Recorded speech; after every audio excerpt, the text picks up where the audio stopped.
የተከበራችሁ አድማጮቻችን ከዚህ ቀጥለን በኢትዮጵያ የእስራኤል አምባሳደር ዶክተር አብርሃም ንጉሴ ጋር ቃለ ምልልስ እናካሄዳለን። እሳቸውን በስልክ መስመራችን ይገኛሉ። ጤና ይስጥልን ክቡር አምባሳደር፣ እንደምን አሉ? እግዚአብሔር ይመስገን ደህና ነኝ አቶ ሰጠኝ፣ እንዲሁም አድማጮቻችን በሙሉ። እኛ ደህና ነን። እናንተ ጋር እንዴት ነው? እንግዲህ እኛ ጋር ያው እንደሚያውቁት ክረምት ነው፣ ኢትዮጵያ ደግሞ ለየት ያለ ነው። አዎ፣ እኛ ደግሞ ከዚህ አየሩ በጣም ተስማሚ የሆነ ነው። ሙቀትም አይደል፣ ቀዝቃዛም አይደል። እጅግ በጣም ጥሩ የሆነ ጣፋጭ የኢትዮጵያ የአዲስ አበባን አየር እናጣጥማለን። አይ ጥሩ ነው፣ ጥሩ ነው። የኢትዮጵያ አየር እኮ በጣም ቆንጆ ነው። በትክክል ኢትዮጵያ እህል ውሃው፣ እንጀራው፣ ወጡ፣ ጠላው፣ ጠጁ፣ አልባሳቱ እስራኤል ሀገር ገብቷል። ያልገባ ወደ ውጭ ማውጣት የማይቻል የኢትዮጵያን አየር ነው። አዎ እሱ ብቻ ነው፣ አየሩ ብቻ ነው እንጂ ሁሉም ነገር አለ። እንግዲህ ተስፋ የምናደርገው ጤፉም መግባቱን ይቀጥላል፣ ያው እንጀራችን መመገባችን እንቀጥላለን የሚል ሙሉ እምነት አለን። እንግዲህ አዎ እንዲያ ሲል ደግሞ ኢትዮጵያን መጎብኘት ይቻላል። 3 ሰዓት ተኩል በረራ ነው። መጥቶ ተዝናንቶ መሄድ ይቻላል ማለት ነው። መልካም፣ ጥሩ። እንግዲህ ዶክተር የተለያዩ ሀሳቦች አሉን፣ ጥያቄዎች አሉን። እንደው በመጀመሪያ ማቅረብ የምንፈልገው የእስራኤልና ኢትዮጵያ ተጨባጭ ግንኙነት እንዴት ነው? በየጊዜው እያደገ ሂዷል ወይስ አሁን በፊት በነበሩት የቆመ ነው? አሁን ያለውን ግንኙነት እንዴት ያዩታል? የኢትዮጵያና የእስራኤል ወዳጅነት በአሁኑ ደረጃ የጥንታዊ ታሪካዊ ወዳጅነት በዘመናዊ መልክ በመታደስ አሁን ከከፍተኛው ደረጃ ላይ ይገኛል። ኢትዮጵያና እስራኤል ወዳጅነታቸው በሁሉም ዘርፍ የተጠናከረ ነው። ምክንያቱም የሁለቱ አገሮች እና የሁለቱ ሕዝቦች ወዳጅነት ከልብ የመነጨና ልዩ ወዳጅነት ስለሆነ ይህ የሁለቱን ሕዝቦች ፍላጎት የሚያረካ የሚያሟላ ግንኙነት በከፍተኛ ደረጃ ከቀን ወደ ቀን እያደገ እየሄደ ነው። በምን መልኩ? አሁን ባለፈው እርግጥ ቃለ ምልልስ አድርገን ተመልክተናቸዋል። ግን የበለጠ እያደገ የሄደው በግብርናው ዘርፍ ነው? በቴክኖሎጂ ልውውጥ ነው? በቱሪዝሙ ነው? በየትኛው ነው የበለጠ? አሁን እንደው ሁለቱ ሀገራት በደንብ ግንኙነታቸው ብርቱ ነው የሚባለው? በመጀመሪያ ደረጃ በአመራር ደረጃ መንግስት ለመንግስት ባለው ግንኙነት ከፍተኛ የሚኒስትሮች ጉብኝት አለ።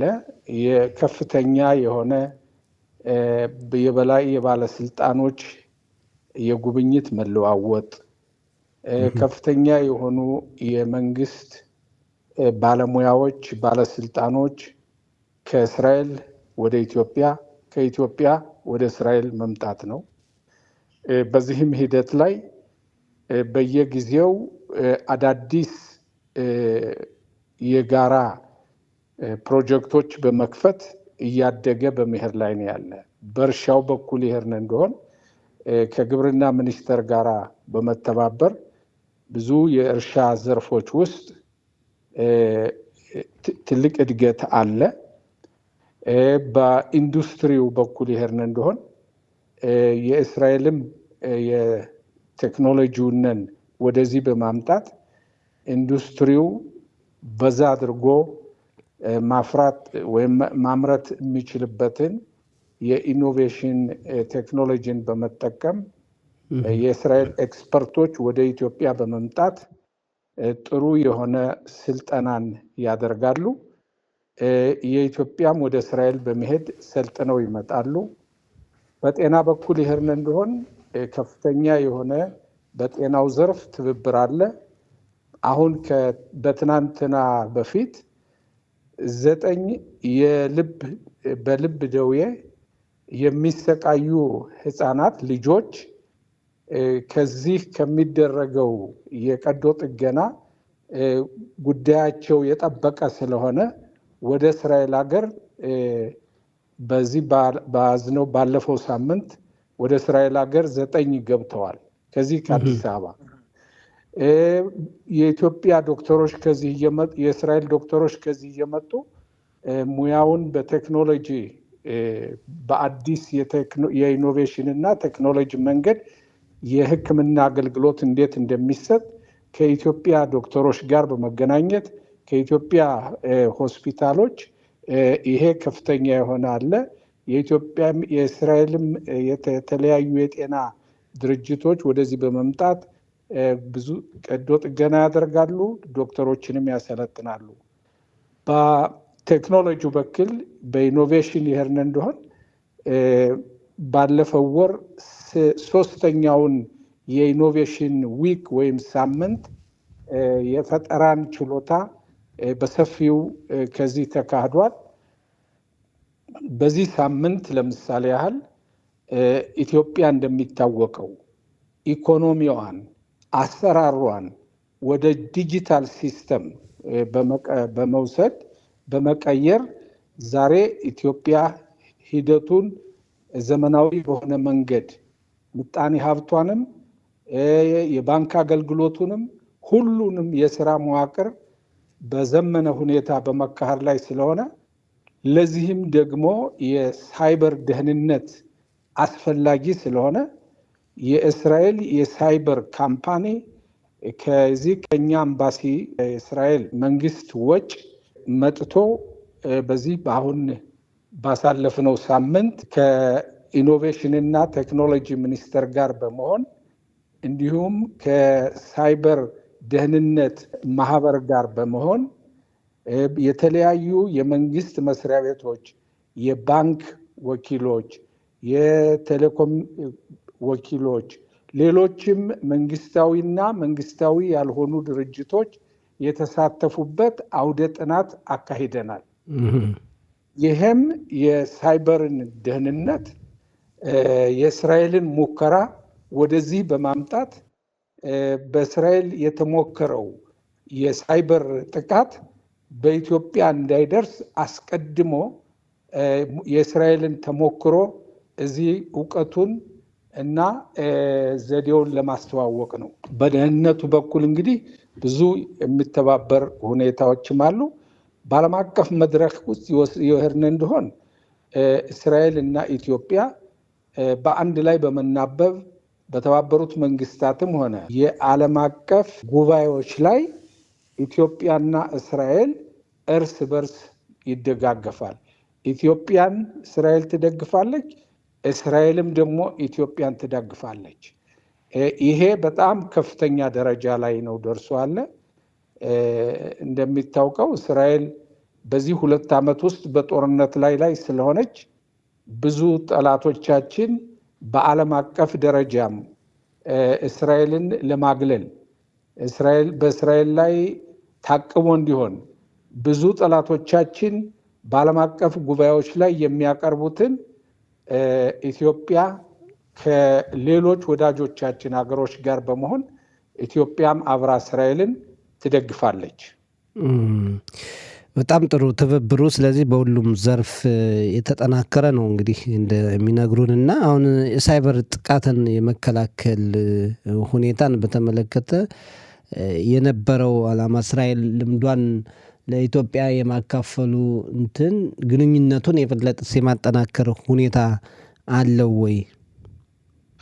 አዎ፣ ምክንያቱም እስራኤል በዚህ 2 ዓመት ውስጥ በ8 ግንባር ጦርነት ስታካሂድ የሳይበር ጥቃት በየጊዜው ይደርስባታል።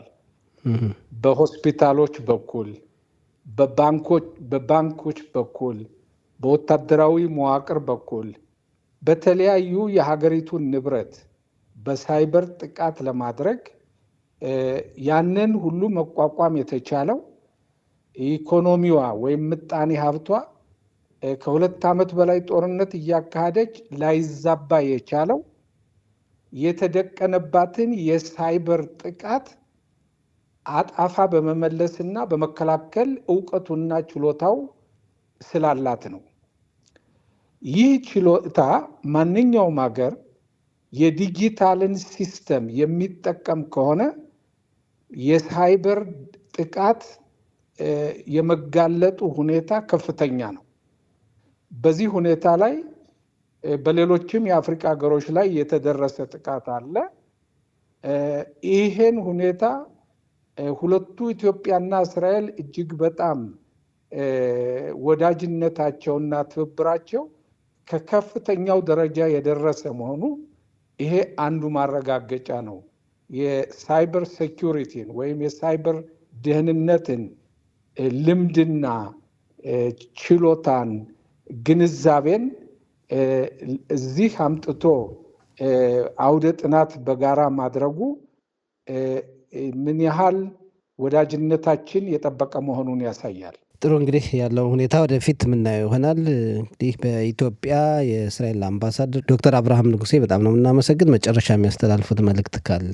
እንግዲህ የሁለቱም ሀገሮች ግንኙነት ዛሬ ለሁለቱም ዜጎች ለሁለቱም ሀገሮች ዜጎች ለሆኑ ሁሉ ብዙ እድሎችን ብዙ አጋጣሚዎችን እየተከፈቱ ናቸው።